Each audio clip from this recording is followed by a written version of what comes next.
1 Samuel അധ്യായം 14. ഒരു ദിവസം സാവൂളിൻ്റെ പുത്രൻ യോനാഥാൻ ആയുധവാഹകനോട് പറഞ്ഞു, വരൂ, അക്കരെ ഫിലിസ്ത്യ സേനയുടെ പാളയം വരെ നമുക്കൊന്ന് പോകാം. എന്നാൽ ഇക്കാര്യം അവൻ പിതാവിനെ അറിയിച്ചില്ല. സാവൂൾ ഗബയായുടെ അതിർത്തിയിലെ മിഗ്രോനിൽ മാതളനാരകത്തിൻ്റെ കീഴിലായിരുന്നു. അവനോടുകൂടെ ഏകദേശം 600 പടയാളികളാണ് ഉണ്ടായിരുന്നത്. അഹിത്തൂബിൻ്റെ മകൻ അഹിയായാണ് എഫോദ് ധരിച്ചിരുന്നത്. അഹിത്തൂബ് ഇക്കാബോദിൻ്റെ സഹോദരനും ഫിനെഹാസിൻ്റെ പുത്രനുമായിരുന്നു.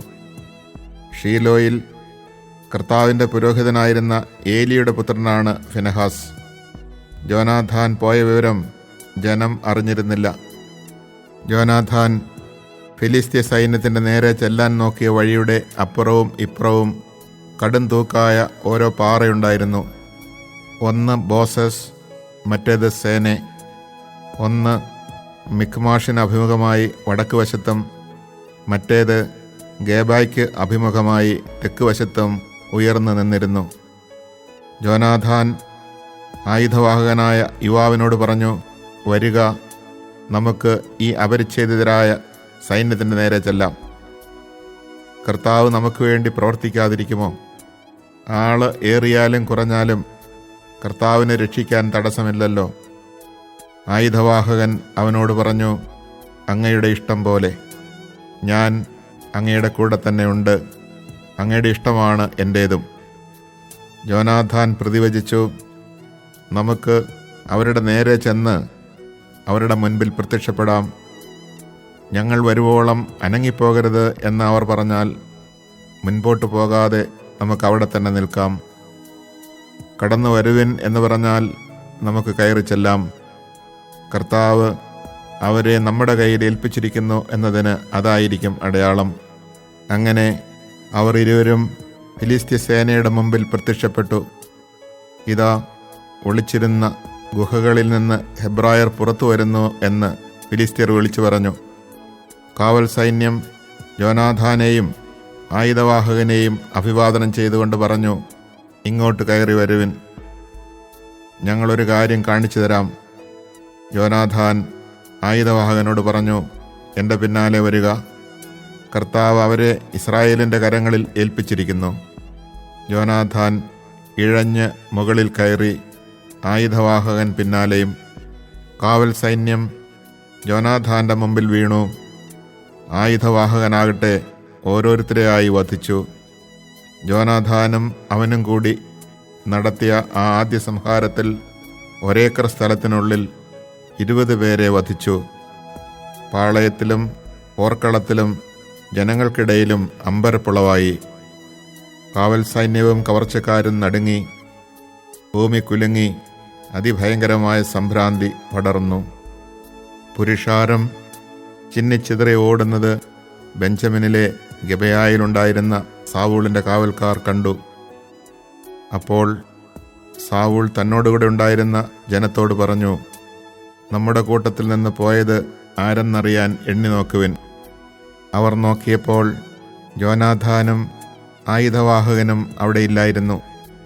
ദൈവത്തിൻ്റെ പേടകം ഇവിടെ കൊണ്ടുവരിക എന്ന് സാവൂൾ അഹിയായോട് പറഞ്ഞു. അക്കാലത്ത് ഇസ്രായേല്യരോട് കൂടെ ആയിരുന്നു ദൈവത്തിൻ്റെ പേടകം. സാവൂൾ പുരോഹിതനോട് സംസാരിച്ചുകൊണ്ട് നിൽക്കുമ്പോൾ ഫിലിസ്ത്യ പാളയത്തിലെ ബഹളം മേൽക്കുമേൽ വർദ്ധിച്ചു. കൈ പിൻവലിക്കുക എന്ന് സാവൂൾ പുരോഹിതനോട് പറഞ്ഞു.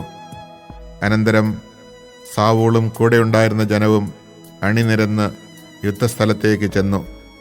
ഫിലിസ്ത്യർ പരസ്പരം പടവെട്ടി നശിക്കുന്നതാണ് അവർ അവിടെ കണ്ടത്. നേരത്തെ ഫിലിസ്ത്യരോടുകൂടെ ആയിരുന്നവരും അവരുടെ പാളയത്തിൽ ചേർന്നവരുമായ ഹെബ്രായർ സാവൂളിനോടും യോനാഥാനോടും കൂടെ ഉണ്ടായിരുന്ന ഇസ്രായേല്യരുടെ പക്ഷം ചേർന്നു. എഫ്രായിം മലനാട്ടിൽ ഒളിച്ചിരുന്ന ഇസ്രായേല്യരും ഫിലിസ്ത്യർ തോറ്റോടിയെന്നറിഞ്ഞ് പക്ഷം ചേർന്ന് അവരെ പിന്തുടർന്നു. അങ്ങനെ കർത്താവ് അന്ന് ഇസ്രായേലിനെ രക്ഷിച്ചു. ബെഥാവിന് അപ്പുറം വരെ യുദ്ധം നടന്നു. ഇസ്രായേല്യർ അന്ന് അസ്വസ്ഥരായിരുന്നു. കാരണം ശത്രുക്കളോട് പ്രതികാരം ചെയ്യുവോളം സന്ധ്യയ്ക്ക് മുൻപേ ഭക്ഷണം കഴിക്കുന്നവൻ ശപിക്കപ്പെട്ടവനാകട്ടെ എന്ന് സൗൽ പറയുകയും ജനങ്ങളെക്കൊണ്ട് അങ്ങനെ ശപഥം ചെയ്യിക്കുകയും ചെയ്തിരുന്നു. തന്മൂലം ആരും ഭക്ഷണം കഴിച്ചില്ല. ജനം ഒരു കാട്ടുപ്രദേശത്തെത്തി. അവിടെ തേൻകട്ടകൾ നിലത്ത് വീണ് കിടപ്പുണ്ടായിരുന്നു. കാട്ടിൽ കടന്നപ്പോൾ തേൻ ഇറ്റിറ്റ് വീഴുന്നത് അവർ കണ്ടു. എന്നാൽ ശപഥമോർത്ത് അവരാരും ഒരു തുള്ളി തേൻ പോലും കഴിച്ചില്ല. യോനാഥാനാകട്ടെ തൻ്റെ പിതാവ് ജനത്തെക്കൊണ്ട് ശപഥം ചെയ്യിച്ച വിവരം അറിഞ്ഞിരുന്നില്ല. അതിനാൽ അവൻ കയ്യിലുണ്ടായിരുന്ന വടിയുടെ അഗ്രം തേൻകട്ടയിൽ മുക്കി അത് ഭക്ഷിച്ചു. ഉടനെ അവൻ്റെ കണ്ണ് പ്രകാശിച്ചു. അപ്പോൾ ഒരുവൻ വന്ന് പറഞ്ഞു, ഇന്നെന്തെങ്കിലും ഭക്ഷിക്കുന്നവൻ ശപിക്കപ്പെട്ടവനാകട്ടെ എന്ന് നിന്റെ പിതാവ് ജനത്തെക്കൊണ്ട് ശപഥം ചെയ്യിച്ചിട്ടുണ്ട്. അവർ ക്ഷീണിച്ചു മരിക്കുന്നു. യോനാഥാൻ പ്രതിവചിച്ചു, എൻ്റെ പിതാവ് ഈ ദേശത്തെ കഷ്ടത്തിലാക്കിയിരിക്കുന്നു. അല്പം തേൻ കഴിച്ചപ്പോൾ എൻ്റെ കണ്ണ് തെളിഞ്ഞത് കണ്ടില്ലേ?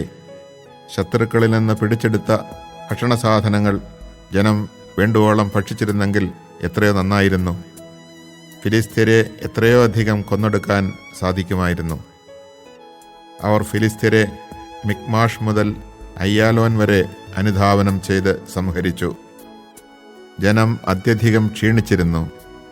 അവർ കൊള്ളവസ്തുക്കളായ ആടുമാടുകളെയും കിടാക്കളെയും പാഞ്ഞു ചെന്ന് പിടിച്ച് നിലത്തടിച്ച് കൊന്ന് രക്തത്തോടെ ഭക്ഷിച്ചു. അവർ സൗളിനോട് പറഞ്ഞു, രക്തത്തോടുകൂടി ഭക്ഷിക്കുകയാൽ ജനം കർത്താവിനെതിരെ പാപം ചെയ്തിരിക്കുന്നു. സൗൾ പറഞ്ഞു, നിങ്ങൾ അവിശ്വസ്തത കാണിച്ചിരിക്കുന്നു. വലിയ ഒരു കല്ല് എൻ്റെ അടുക്കൽ ഉരുട്ടിക്കൊണ്ടുവരുവിൻ.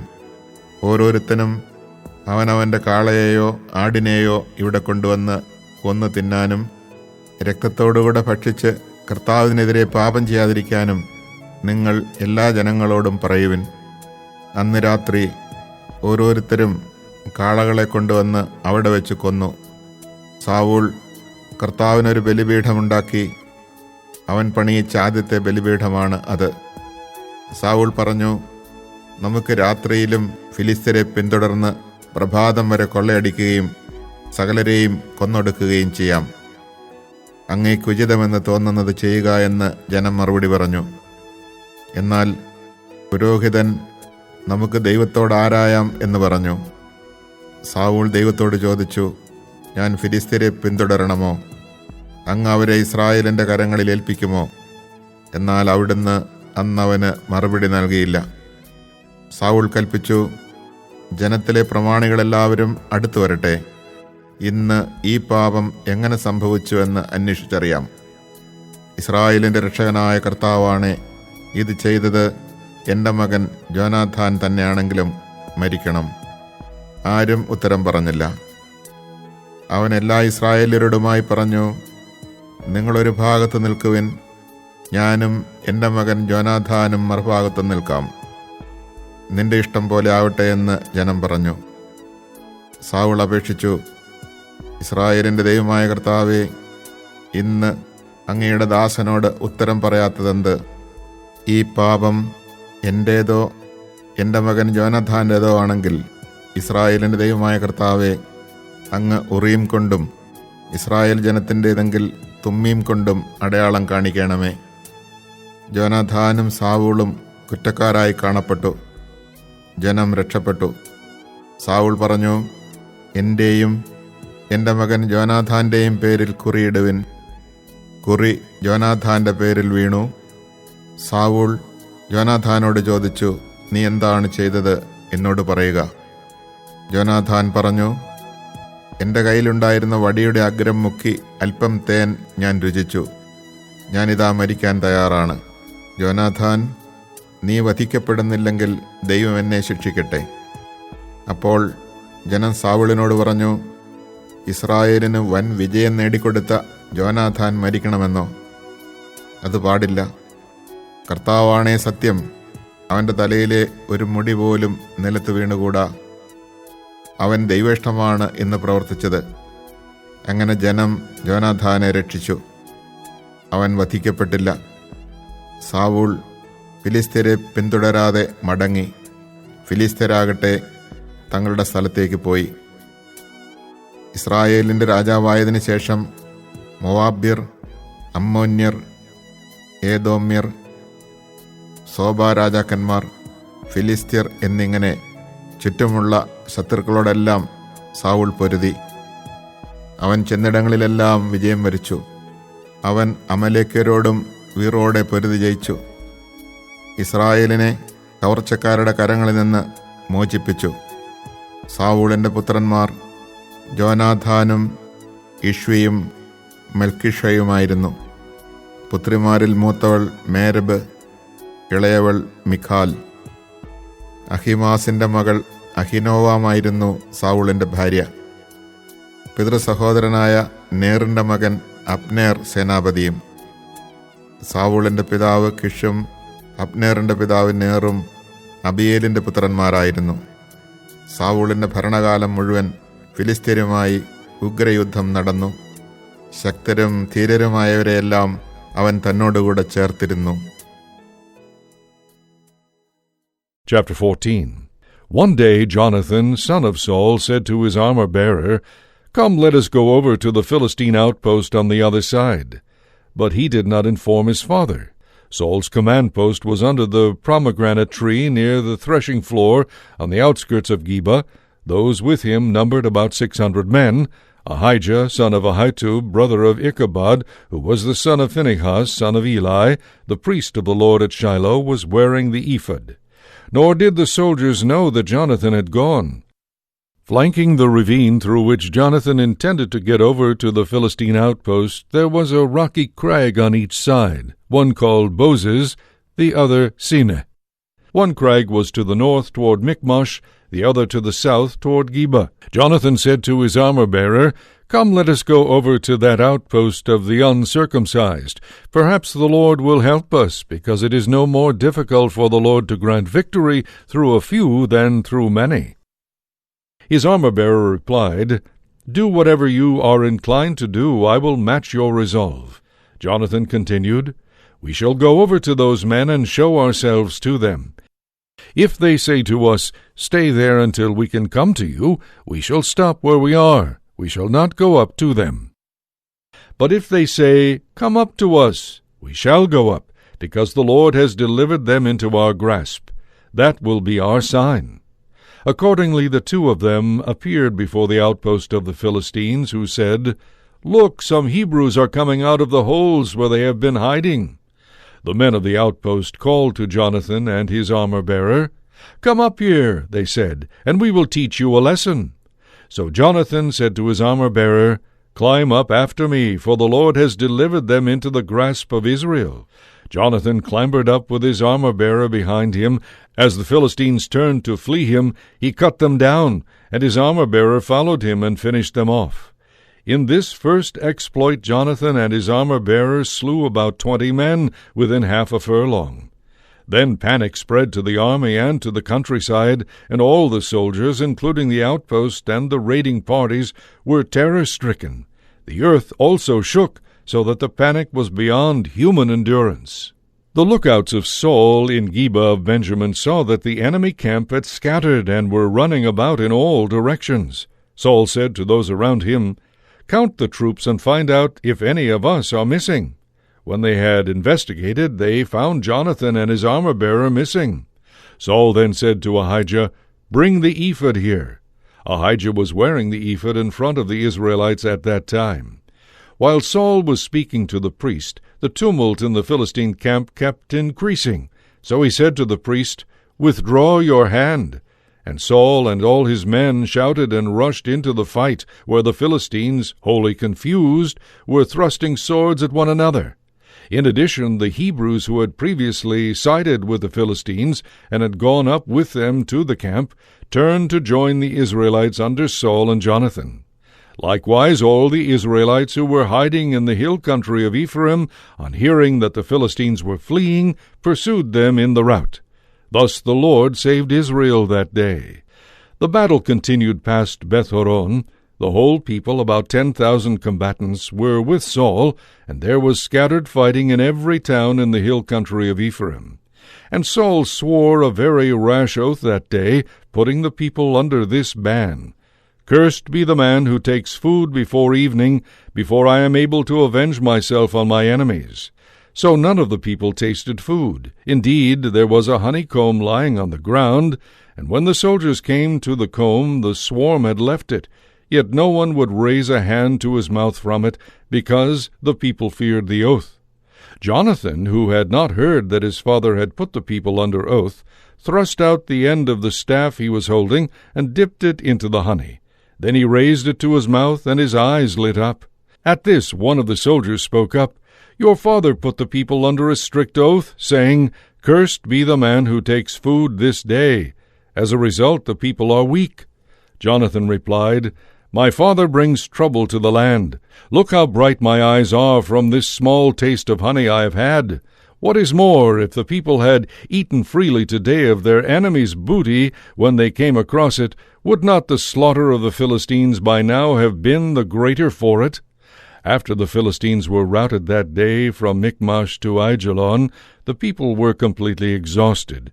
So they pounced upon the spoil and took sheep, oxen, and calves, slaughtering them on the ground and eating the flesh with blood. Informed that the people were sinning against the Lord by eating the flesh with blood, Saul said, You have broken faith. Roll a large stone here for me. He continued, Mingle with the people and tell each of them to bring his ox or his sheep to me. Slaughter it here and then eat, but you must not sin against the Lord by eating the flesh with blood. So everyone brought to the Lord whatever ox he had seized, and they slaughtered them there. And Saul built an altar to the Lord. This was the first time he built an altar to the Lord.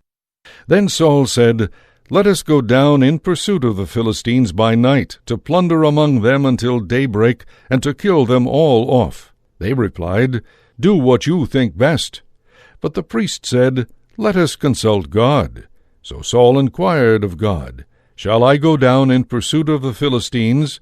Will you deliver them into the power of Israel? But he received no answer on this occasion. Saul then said, Come here, all officers of the army. We must investigate and find out how this sin was committed today. As the Lord lives, who has given victory to Israel, even if my son Jonathan has committed it, he shall surely die. But none of the people answered him. So he said to all Israel, Stand on one side, and I and my son Jonathan will stand on the other. The people responded, Do what you think best. And Saul said to the Lord, the God of Israel, Why did you not answer your servant this time? If the blame for this resides in me or my son Jonathan, Lord, God of Israel, respond with Urim. But if this guilt is in your people Israel, respond with Thummim. Jonathan and Saul were designated, and the people went free. Saul then said, Cast lots between me and my son Jonathan. And Jonathan was designated. Saul said to Jonathan, Tell me what you have done. Jonathan replied, I only tasted a little honey from the end of the staff I was holding. Am I to die for this? Saul said, May God do thus and so to me if you do not indeed die, Jonathan. But the army said to Saul, Is Jonathan to die, though it was he who brought Israel this great victory? This must not be.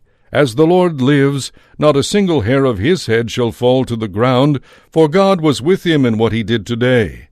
Thus the soldiers were able to rescue Jonathan from death.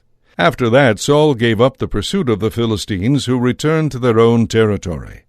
After taking over the kingship of Israel, Saul waged war on all their surrounding enemies: Moab, the Ammonites, Aram, Beth-rehob, the king of Zobah, and the Philistines. Wherever he turned he was successful, and fought bravely.